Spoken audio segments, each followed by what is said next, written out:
The Japanese people have felt the weight of our land, air, and naval attacks.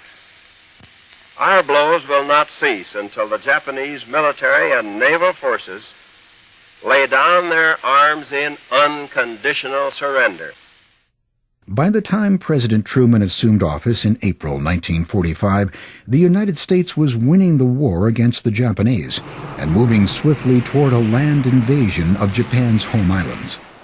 But over 3 years of fighting in the Pacific had been every bit as perilous and costly as the war in Europe. In the months following Pearl Harbor, Japan captured the U.S. outposts of Guam and Wake Island, and the British colonies of Hong Kong and Singapore.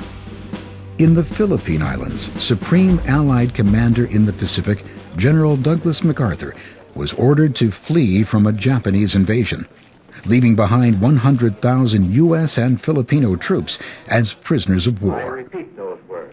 MacArthur vowed revenge. I shall return. Despite the disastrous start, American spirits were lifted in April 1942. Colonel James Doolittle led a successful bombing run on Tokyo in a move designed to strike fear into the very heart of the Japanese. A month later, in the Battle of the Coral Sea, U.S. and Australian forces resisted an enemy attack, preventing a Japanese invasion of Australia. In June 1942, the Japanese launched a secret plan to capture a U.S. military outpost at the Midway Islands, 1,000 miles from Hawaii. But the U.S. intercepted a secret communication and sent a carrier group to ambush the approaching armada. Japan struck first. Waves of warplanes attacked U.S. forces on the island, inflicting heavy damage. The U.S. responded, sending torpedo planes and dive bombers to attack the Imperial fleet. The first squadron met fierce resistance and suffered tremendous losses.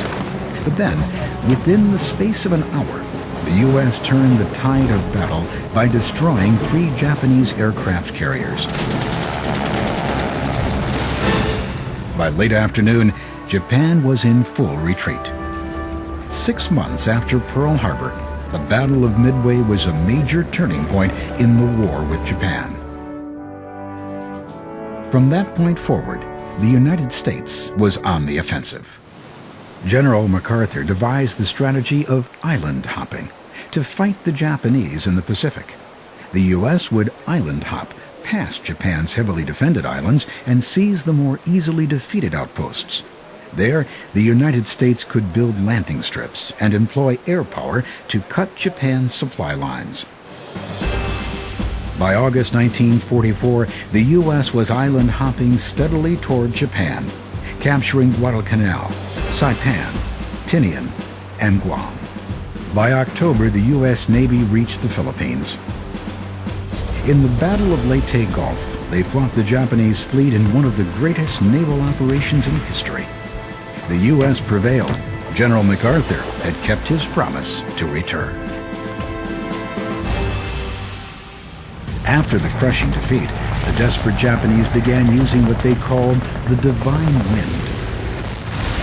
Kamikaze attacks. In these suicidal maneuvers, Japanese pilots dove onto Allied ships in bomb-loaded aircraft. Kamikaze attacks destroyed 36 U.S. warships, badly damaged 368 others, and killed over 5,000 sailors. But the Divine Wind failed to stop the Allied advance on Japan. President Truman set November 1945 as the date for a land invasion of Japan.